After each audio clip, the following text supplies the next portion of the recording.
Ну что ж, уровень, который я сначала не смог решить, я закидывал видос, чтобы писали решения в комментариях. Было очень много интересных вариантов. Но сейчас я расскажу, что по итогу правильное и к чему я уже пришел спустя, наверное, минут 15.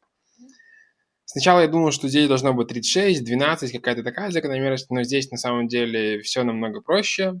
7 плюс 5, 12 на 2, 6, 11 плюс 3 на 2, 7, 20 плюс 2 делить на 2, 11, здесь 6 и 2, 3, получается здесь 7. 4 плюс 10, 14 на 2, 7, 3 плюс 7 на 2, 5. Ответ 7, правильно.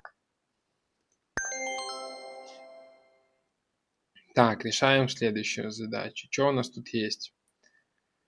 Есть квадрат, ну это суммы, как я понимаю. Нет, здесь не получается. 15, 8, 7. 5 в квадрате, 3 в квадрате, 7 в квадрате.